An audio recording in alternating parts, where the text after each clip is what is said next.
ในวิดีโอนี้เราจะมาแนะนำเกี่ยวกับการติดตั้งบนแอปผ่าน Microsoft Store ที่มากับ Windows 10 ซึ่ง Windows 10 จะมี Microsoft Store ติดมานำซึ่งจะเป็นวันดาวน์โหลดโปรแกรมของ Windows ซึ่ง Microsoft Store มันจะอยู่ตาสบายอยู่ลุมจะเป็นไอคอน Microsoft Store อยู่นี่ให้กดใส่ Microsoft Store นี่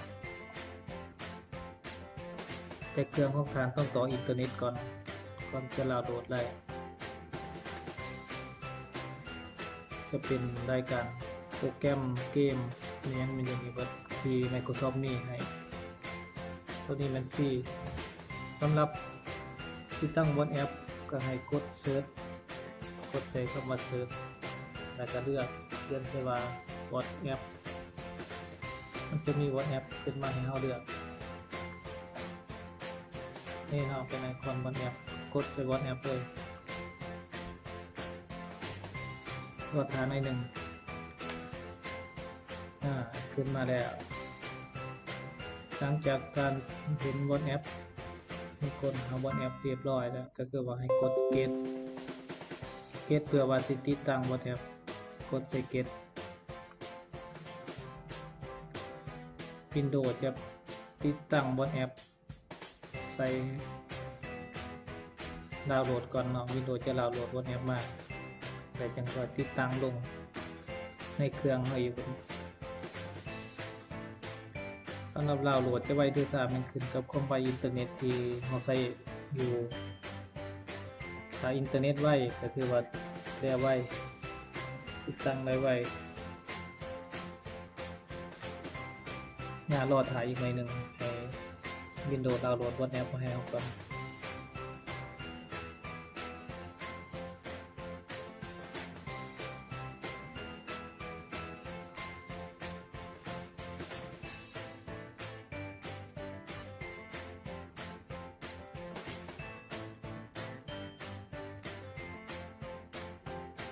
มันจะดาวน์โหลดจนเบิด 118.2 เมกจนสีฟ้านี่แลนมาจนจับยังสำเร็จรอถ่ายอีกจนกว่าสำเร็จ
อันนี้เป็นการโหลดเรียบร้อยแล้ว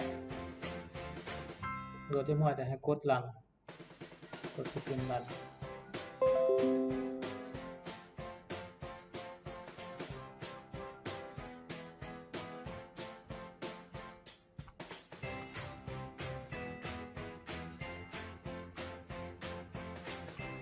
คือว่าโปรแกรมจะได้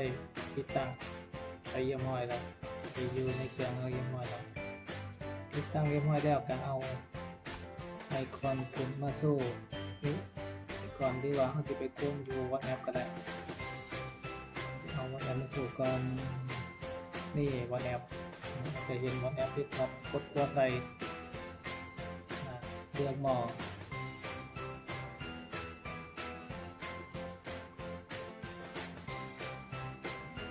ไปที่ทัสบาร์ให้มันมาสู้ตรงนี้ง่ายกว่าที่ได้เขาอยากใส่บนนี้เขากดนี้กดที่ไอคอนอย่างนี้แล้วมันจะเอาโทรศัพท์เข้ามาสแกน